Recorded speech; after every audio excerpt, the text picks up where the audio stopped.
North Korea is one of the most isolated countries in the world. Sanctions, lack of technology, absence of modern equipment. It would seem that building skyscrapers here is simply impossible. But if you look at Pyongyang, a whole city of skyscrapers appears before us. How did they appear? Who built them? And why might these buildings be dangerous? Let's figure it out. The North Korean authorities use every opportunity to showcase the country's strength. Skyscrapers are part of the propaganda. The taller the buildings, the more respect for the regime. But the technology... There are no cranes, there's a shortage of cement, and workers receive not money, but a portion of rice. To build skyscrapers, North Korea employs clever schemes. For example, they import construction materials through China, disguising them for other purposes.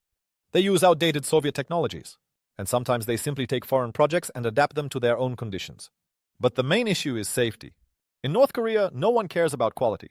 The main thing is to build quickly and beautifully. As a result, many skyscrapers remain empty. It is impossible to live in them because the walls are cracking, the elevators are not working, and sometimes they even collapse. Floors. Do you want to know who builds these skyscrapers? This is an even more shocking truth. Free labor of the builders. Building in North Korea is not a profession. It's a duty. Workers on construction sites do not receive a salary. At all. Instead of regular builders, soldiers, students, and even children work here. They are sent to the construction site as part of their labor duty. The authorities call it patriotic labor. In reality, it is actual forced labor. People work 12-15 hours a day, without days off, without proper food. Sometimes accidents happen on the construction sites. Workers fall from heights, get injured, but no one discusses it. In North Korea, admitting that something went wrong means casting a shadow on the regime. To speed up construction, workers are prohibited from using modern equipment. Many operations are done manually. There are no trucks. They carry bricks on their shoulders, mix mortar with shovels. But a far more frightening truth is the construction of residential buildings. Panel high-rises that are erected in just a few weeks. Let's figure out why they can be deadly dangerous. Panel buildings and their secrets. Housing in North Korea is built quickly. Sometimes too quickly. A single building can be put up in a few weeks. The secret lies in panel technologies. The building is assembled like a construction set. Ready-made concrete panels are brought to the construction site and joined together. It seems convenient, but there's a catch: the quality of materials. Due to sanctions, the country lacks cement, rebar, and insulation. Builders are forced to economize. They use more sand, less concrete. Sometimes paper is even mixed into the walls to save on expensive components. Because of this, new houses can be cold, walls freeze through, and mold appears on the ceilings. And the scariest part is, they can simply collapse. There have already been cases where buildings fell apart a few months after construction. And yet, people dream of getting an apartment in such a new building. Because there is no alternative. Either dilapidated, old houses, or panel high-rises that at least somewhat resemble modern ones. But there is a place where ordinary people are forbidden to enter.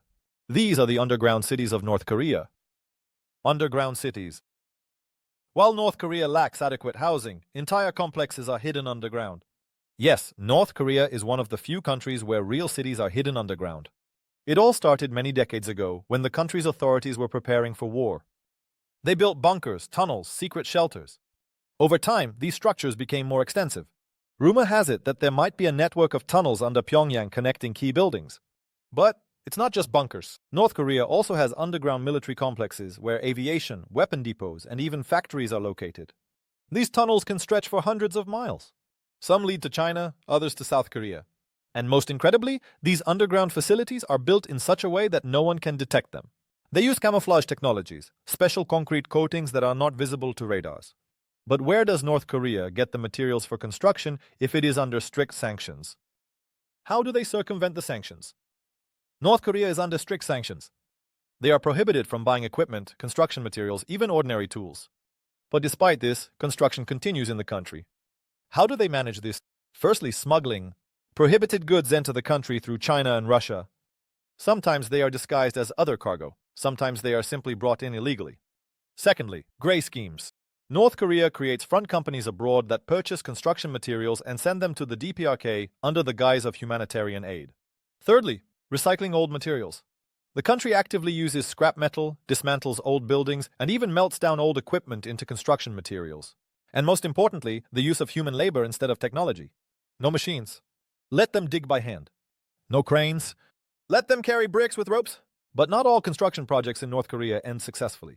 One of the most well-known failures is Ryugyong, the most mysterious hotel in the world. Why can't it be completed even after several decades?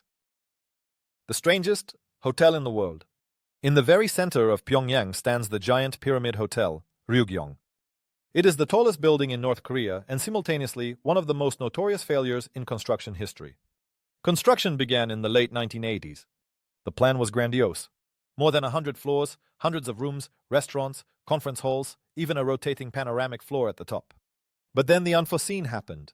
The country fell into an economic crisis and the construction was frozen. For decades, the building stood empty, without windows, without finishing, a protruding concrete skeleton.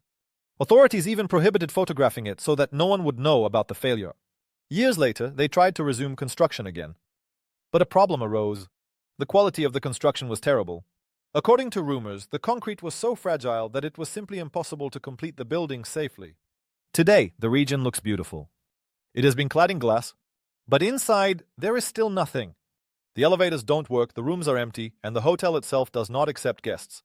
It's just a gigantic facade, a symbol of ambitions that could never be realized.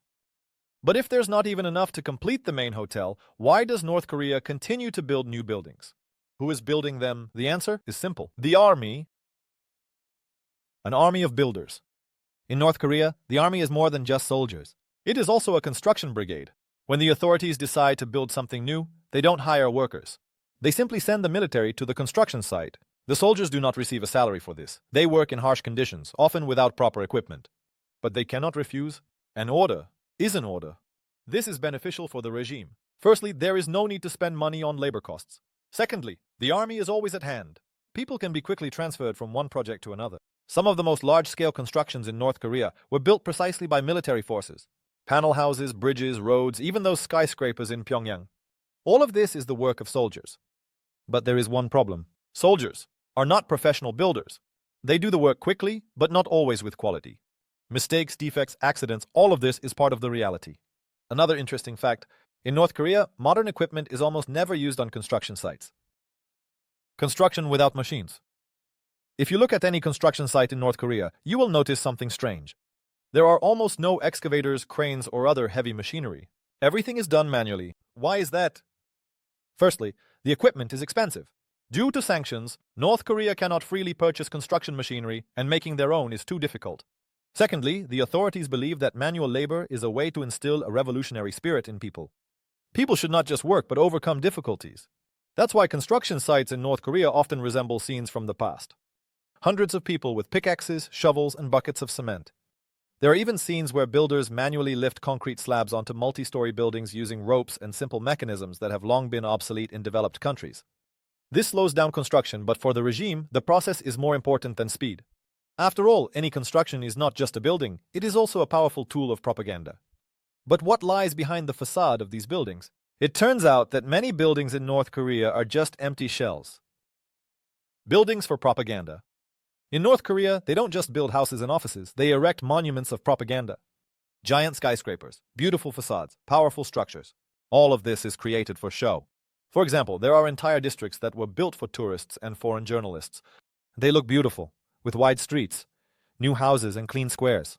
But if you look inside, it turns out that many buildings are just empty. There are no residents, no working offices, sometimes not even any finishing. Another example, streets that are only lit when foreign delegations visit. As soon as the guests leave, the area plunges back into darkness. Some buildings are not intended for actual use at all. They are built to showcase the country's development, and then they just stand idle. But what happens where ordinary people actually live? Life in new buildings. At first glance, the new residential buildings in Pyongyang look quite good. Modern facades, large windows, beautiful balconies. But inside, things are far from rosy. Firstly, heating is not available everywhere. In winter, apartments can be as cold as it is outside. People use coal stoves, but this is dangerous. Sometimes fires and carbon monoxide poisoning occur. Secondly, water and electricity are supplied intermittently. In some areas, electricity is available only for a few hours a day. Hot water is a rarity altogether. Thirdly, the furniture and finishing leave much to be desired. In North Korea, there is a shortage of building materials. So many apartments are finished cheaply and poorly. Despite this, getting an apartment in a new building is a huge stroke of luck. Because most people still live in old houses that are gradually falling apart. But there is one category of buildings that are constructed with particular care. These are military facilities. How are they designed? What Secret technologies are used. Military engineering tricks. North Korea is one of the most militarized countries in the world. Here, military facilities are built on a grand scale. And not only bunkers and barracks, but also bridges, tunnels, airfields. And they have one feature: they can disappear. For example, there are bridges that at first glance look ordinary, but in reality, they are disguised as mountain roads or residential houses. If a war starts, such bridges can be quickly dismantled or blown up to prevent the enemy from passing. Another example, underground airfields. Yes, in North Korea, there are runways hidden inside mountains. Planes can take off directly from the rock, remaining invisible to satellites. And there are also decoy objects. For example, fake military bases that look real but are actually empty. They are built specifically to confuse satellites and enemy intelligence. But the main challenge for North Korean military engineers is the lack of materials. How do they solve this problem? The shortage of concrete and steel. In North Korea, there is no opportunity to freely purchase cement, metal, and other construction materials. Therefore, engineers are forced to be inventive. Firstly, recycling is actively used here. Old buildings are dismantled to reuse their concrete and reinforcement. Repeatedly, sometimes even old ships are melted down into construction materials. Secondly, in North Korea, they have learned to replace concrete and metal with cheaper alternatives. For example, instead of steel beams, they might use wooden structures. Instead of concrete, primitive mixtures with a high sand content. Thirdly, sometimes materials are obtained illegally. Rumor has it that North Korea is smuggling cement and steel through China and Russia. But even with such problems, North Korea manages to construct huge structures. Moreover, many of them are copies of Western technologies. How do they manage to do this? Copying foreign technologies. North Korea lives in isolation, but that doesn't mean it isn't keeping an eye on what's happening in the world. Moreover, the North Korean authorities actively copy foreign technologies. How do they do this? One way is through intelligence. The country has an entire network of specialists who study foreign construction developments. Another method is purchasing technologies through third countries. For example, North Korea might acquire Chinese equipment that is actually made according to Western standards. Another method. Analysis of available blueprints and photographs. Engineers can study Western buildings and recreate them using their own resources. But the problem is that without access to modern materials and equipment, any copying turns out to be incomplete. Therefore, even the most modern buildings in North Korea often fall short of their originals in terms of quality. And yet, the country has elite skyscrapers where life is completely different. Skyscrapers, only for the elite. Despite the poverty of the majority of the population, there are luxurious buildings in North Korea. These are elite skyscrapers built specifically for the party leadership and military elite. Unlike ordinary houses, these buildings are indeed built with quality. They have stable electricity, heating, hot water, and even internet. Getting an apartment in such a skyscraper is a huge privilege. Only the most loyal people are settled there. Officials, high-ranking military personnel, engineers, scientists. For ordinary people, these buildings are inaccessible. Moreover, even approaching them without permission is dangerous. Because if you are not part of the elite, your place is in ordinary panel houses with cracking walls and cold apartments. But what will the future of construction in North Korea be like? Will the country remain in the past or be able to catch up with the rest of the world? Let's summarize. The future of construction in North Korea. North Korea is a country of contrasts. They build skyscrapers here, but cannot provide people with hot water. They create grand projects, but forget about building safety. Large-scale construction continues even under strict sanctions, yet many houses remain empty. What will happen next? Some experts believe that North Korea will continue to build showy projects, huge towers, monuments, fake facades. Others are convinced that the regime will be forced to change its approach and start building simpler but higher quality housing. One thing can be said for sure. As long as the current regime remains in power, construction in North Korea will stay as it is now.